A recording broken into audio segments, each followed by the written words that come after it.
Hey guys, what's up? Hope that you're doing well.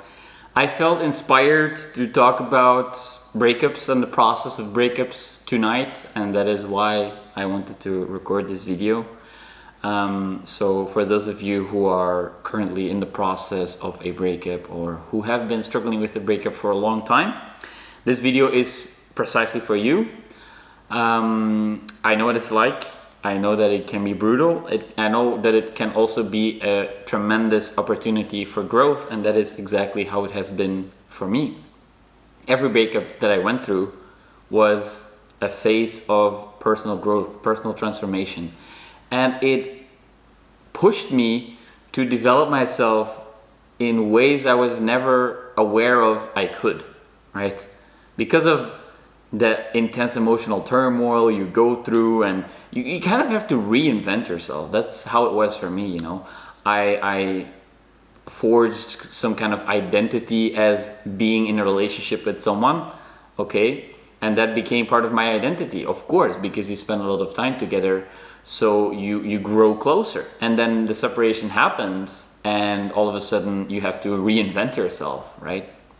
And so in all my experiences, I went through different stages in my breakups, right? Initially, the only thing you can think of is you want her back, or you want to get your fix because you're addicted, right? And so you have to go through withdrawal, and it is exactly what I had to go through every single time. Every single time I had to go through withdrawal. Obsessive thoughts about my ex-partners, wanting to reach out, wanting to check their social media, all these things. Like every time, okay? I can warn myself and I can, tell myself that it's not necessary, but it is necessary to go through that stage. Then the next stage is usually a phase where I feel very depressed, where I feel very lethargic. Nothing seems interesting to me because I'm always thinking, oh, if only she would be here right now. I want to share this experience. I feel like I can't appreciate this experience by myself. I need her to be there with me, because otherwise, what's the point of this all? Like, it would have been so much better if she were here, okay? That is then a phase of nostalgia or longing for being in a different state, being with someone that I can share these experiences with, this specific person. But when I look deeper, it's usually not necessarily that specific person. I mean, sometimes in certain relationships it was like specifically this person, but usually, if I'm really honest, it's mostly just the sense of belonging, the sense of sharing an experience together with someone you feel comfortable with, that you love, that that appreciates you. That is something that I long for many months after my breakups. So that takes me a while to get over that, to come back to myself and to reach a point where I am fine whether or not there is somebody to share a specific experience with, okay? And, because of this sense of lack, I go out there and try to find ways to meet my own needs in a way. And I've created very, very beautiful friendships with other men because of this, this sense of I need people to connect with. I want people to share certain experiences with. And I found so many beautiful men that I connect with almost daily. I share my experiences, they share their experiences.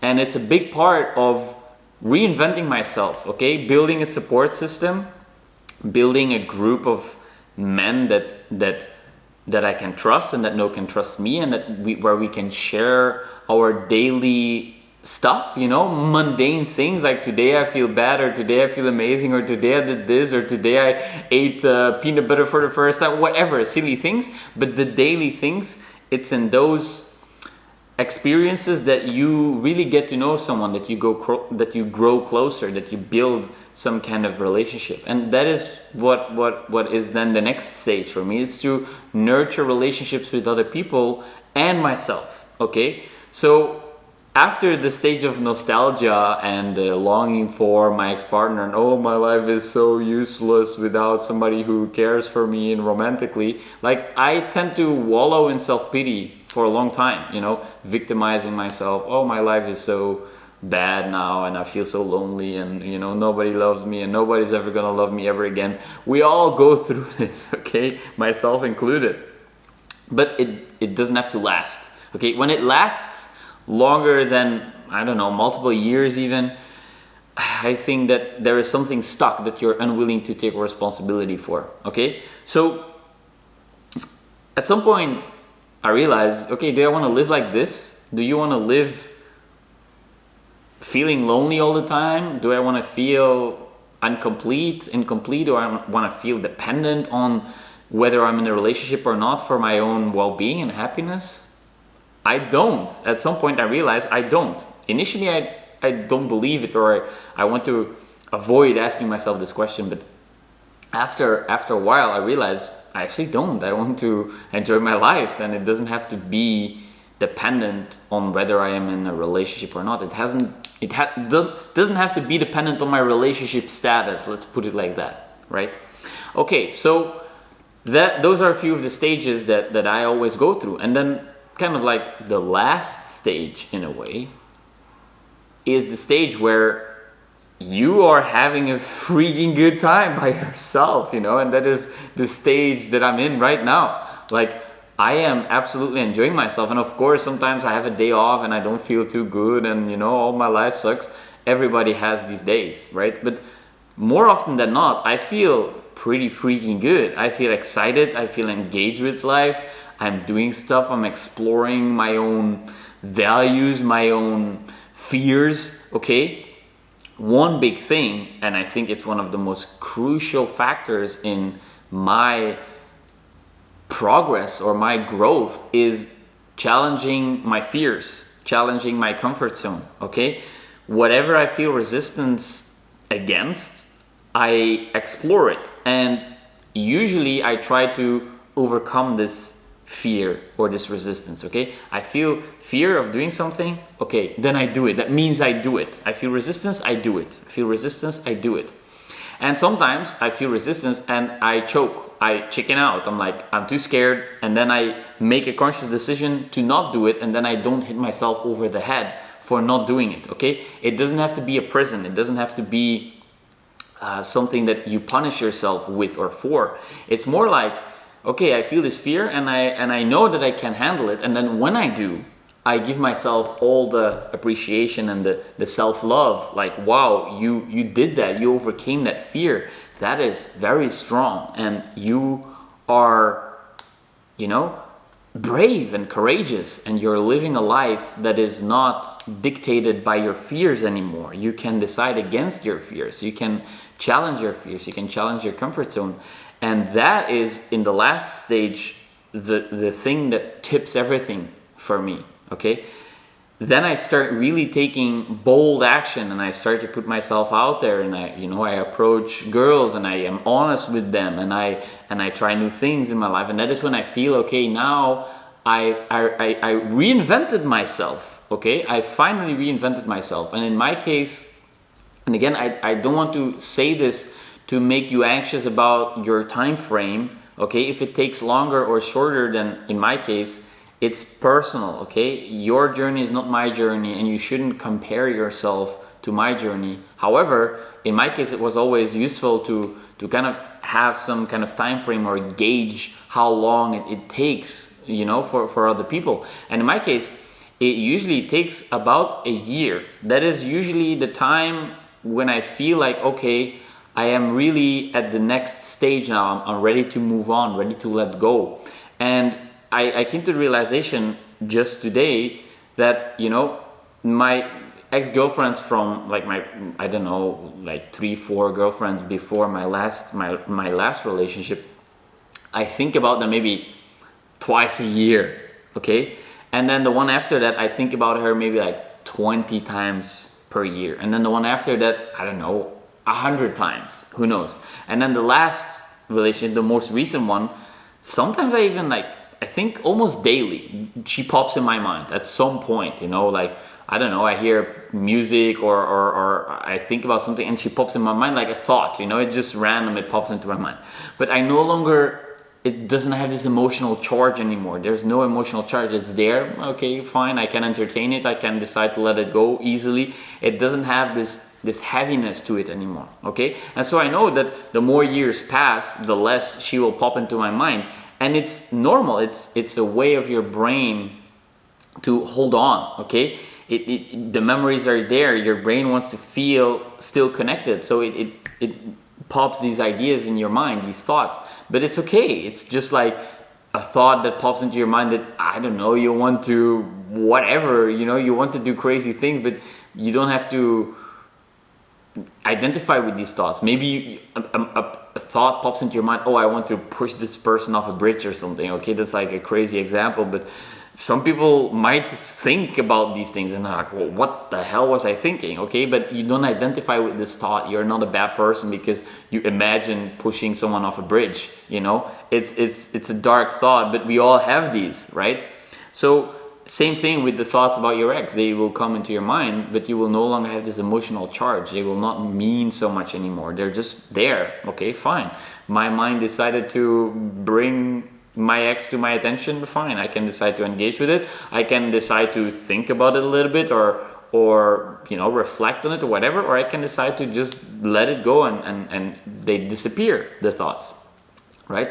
So this video is just a way for you to gain some hope, some perspective, to know that, man, you will absolutely get there. You will get there, and it takes a while, but actually it doesn't take that long, like a year, for some people 3 years. Okay, who cares, 5 years? When it's 10 years, I'm like, okay, maybe it's really time for you to, I don't know, to ask yourself a few very important questions and to be really honest with you. Okay, considering the fact that it's not your life partner that you kind of like met when you're 20 and you were like 50 years together, and then your partner dies at 70 or something, and then like 10 years, it's not a long time. It's percentage wise, like I am now like late 20s, I'm going to be 30 next year.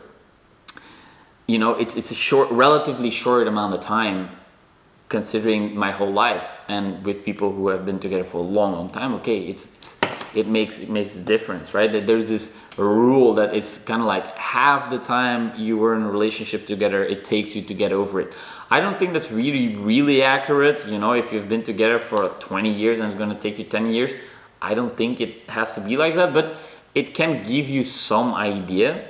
But I don't like to attach myself too much to the numbers, but it can help to give you some perspective. But in my case, it's funny because when you're in there, it seems so long. It seems like I'm never gonna end, or I'm never gonna feel attracted to another person again. I'm never gonna find love again. All these thoughts and these fears, they seem endless. And then once you're like there on the other end, and it's a process. It's not like one day it's finished. No, it's more like you go through the process, and then at some point you realize, wow, actually I don't feel like that insecure about these things anymore. I feel really good within my own skin, and that's a really nice feeling, right? And then all of a sudden you realize that, okay, I kind of moved past this, and it feels great. And it was not necessarily like a conscious process. Of course, you put in conscious effort to put in the time to transform yourself. That is absolutely something that I recommend you to do. Read books, talk to people, explore yourself, grow, challenge yourself. That is what's going to speed up the recovery, I think. Like the reinventing yourself is going to be sped up if you take life as an adventure. And in my case, it always helps a lot to challenge myself and to explore and to be adventurous about my own life. And again, let go of the negativity. Okay, the first thing I usually do whenever I go through a breakup is I get rid of the negativity towards my ex-partners. Sometimes you might feel a bit resentment or anger. Fix that shit as fast as possible. Forgive them and wish them well. Okay, be grateful for what you had and wish them well. That is like the best thing you can do, because it cleanses your energy. You don't hold on to this negative energy, and it allows you to move on faster, right? If you can forgive them and you forgive yourself and you wish them well, gratitude, appreciation. I feel so incredibly thankful for each and every relationship that I had in my life. All my girlfriends, they were amazing people, okay? Of course they had their flaws. I had my flaws too, right? We're not perfect. We're not meant to be perfect.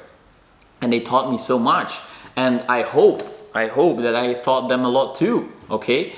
And I wish them well, you know, like, this is amazing. Like, I'm so grateful that we spend this time together, and now it's time for a new chapter, and it takes some time to adapt, but it will happen. It will happen. Absolutely, it will happen. I am a living proof. Every single time I look back and I'm like, man, and I fool myself to believe that I will never move past this. I will always feel this sad and my life will never be the same. No, my life indeed will never be the same, but is that a bad thing? I don't think so, right? So this was a message of hope for those of you who feel like you need it. I hope it can give you some perspective on your situation. And again, I know what it's like, you know, it's brutal. Sometimes you're like, man, this is never gonna end, and I want her back so bad, and I don't know what to do, and I want to reach out, and blah blah blah. Fair, it's part of the process. You will have to go through it. It's fine. It's not that bad, okay? It's tough, it's painful, it's difficult, I know, but on the other hand, it's also a process that will teach you a lot. All right, so I hope that this was helpful, guys. Thank you so much for your attention. If you have any questions or comments, feel free to leave them down below this video. I reply to all of them. If you like this video, make sure to click like. This helps to expose the video to more people who might be struggling with a breakup just like you. And if you would like to see more self-development related content like this in the future, please click that subscribe button for me. This helps to grow the channel, and I'm eternally grateful for your gesture and generosity. All right, guys. And as always, thank you so much for watching, and I'll see you in the next video.